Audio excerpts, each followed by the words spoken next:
Hey, welcome to another radio related video, and this is a kind of a second part maybe on single sideband tuning.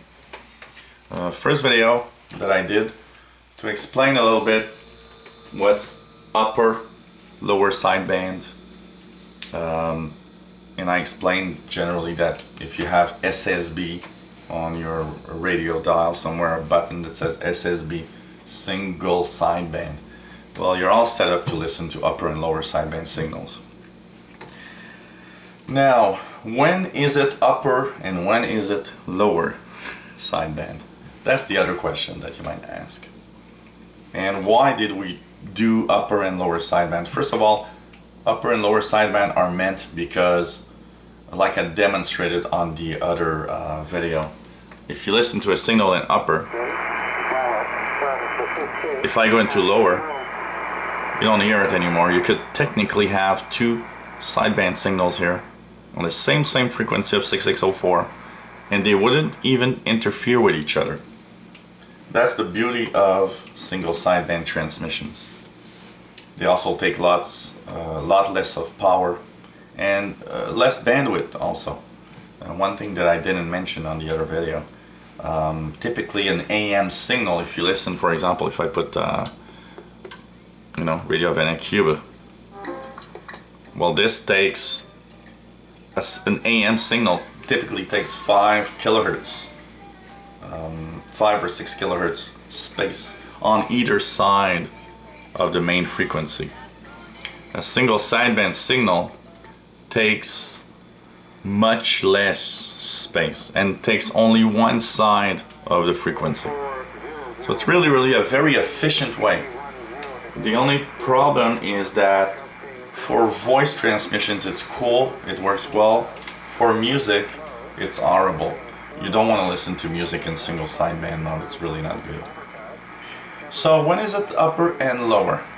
Well, with time, if you never really listen much to shortwave, or if you're new to shortwave, because it's something that takes a little experience, and if you want to learn more where signals are, if I talk about utility signals, if I talk about amateur radio signals, take a look at my videos. I have a megahertz by megahertz description of all of the 30 megahertz of shortwave, and I think it's a good little set of videos if you want to know what's to listen to depending on where you are on the band. Typically, probably 99% of all utility signals, and what's a utility signal? Well, it's anything that's, for example, the weather like this. This is weather for airplanes. All types of utility signals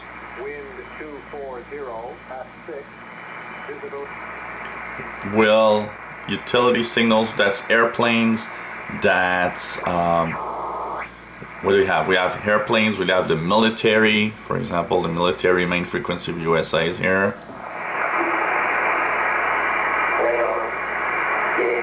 Let's see. These are all in upper sideband. So every time you hear voice transmissions from utility type signals, so military, airplanes, marine, all types of utility signals that you can hear through the bands are typically in upper sideband, everywhere across the shortwave bands. If you listen to amateur radio signals, then it's split half and half.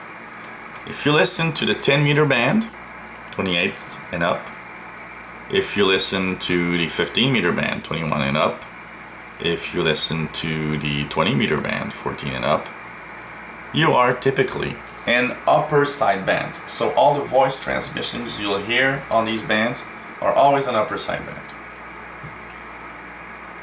Now keep in mind that amateur radio bands have different modes, and they're all kind of, there's no official rule, but everybody accepts certain rules of CW, which is Morse code at the bottom of the band, and then we have digital modes, and then on the higher parts of the bands you'll have mostly USB signals or LSB signals, single sideband.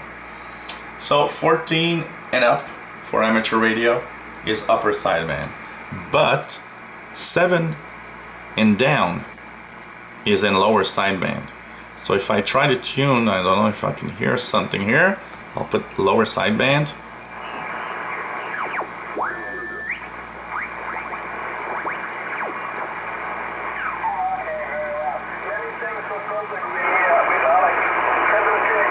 And here we have.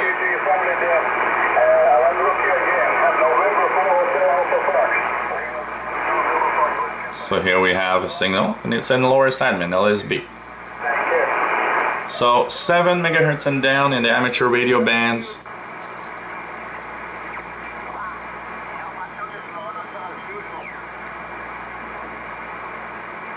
Is in lower sideband.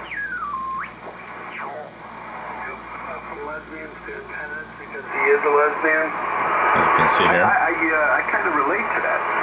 You know, I can't get that image out of my mind in that Walmart video with it. So, basically, 14 megahertz and up is upper sideband for amateur radio signals. 7 megahertz and down is lower sideband on amateur radio signals in voice. And about everything else, you can accept that almost everything else is in upper sideband in between the bands where you have utility signals.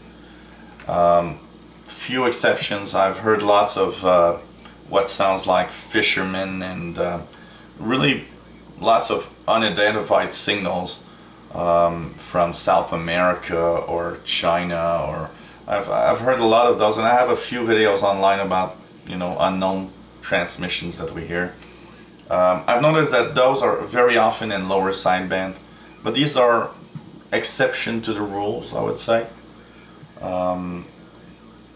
I think that if you just remember that below 7 megahertz, 7 megahertz and below, and 14 megahertz and up is upper and lower for the amateur radio bands. So 14 megahertz and up, and the 7 megahertz and down is lower, and that the rest is generally upper sideband almost all the time. You'll be right probably 90, I would say 99% of the time. The little 1% that's left is those unusual transmissions that you gotta still be ready, that you don't know if they're in upper or lower, and that could happen. Like I said, in a radio that I like this one, it's easy because you already have the mode for lower sideband, no tuning button or BFO to play with. You just have to put it on the good frequency, the frequency you're listening to. One last item about single sideband signals. You have to be careful when you report those frequencies. In a radio like mine, I know that if I hear the voice well,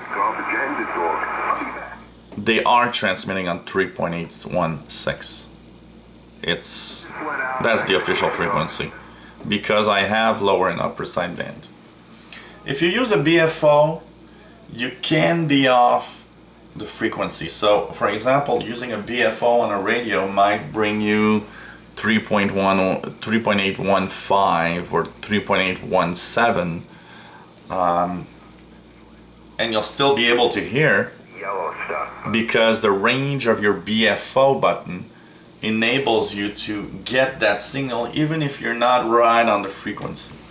So that's you got to be careful with that when you, especially if you send logs on any bands. You know, if you send logs on the Yahoo groups or all the groups that are available about radio. Well, you got to be careful.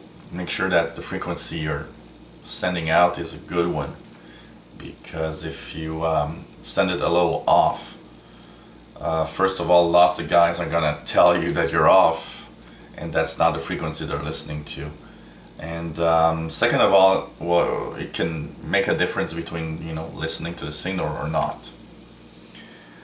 So that was a brief explanation of upper and lower sideband signals. What's in upper, what's in lower. If you notice, the lower lower sideband signals are mostly amateur radio stuff, and they are 7 megahertz and down. So if you take that out, almost everything you're going to hear is going to be in upper sideband when they're in single sideband. So if you got any comments or questions, don't hesitate. Like I said in the first video, I was once a newbie that didn't know what the hell shortwave was and single sideband, and it took time before I could tune a single sideband signal, especially with a BFO. So hey, don't hesitate to ask questions. There's no problem, everybody needs to learn, and the reason I did this channel is because I want to share probably one of my biggest passions with everybody else, but also to help everybody else. And I find it interesting because I can see with all the questions asked and the answers that I can give that I really help a lot of people, and it's really cool. So thanks for watching. Hope you come back and watch more of my videos, and don't worry guys, I won't stop making videos. There are going to be lots and lots of videos coming up. So thanks for watching. 73 from Montreal.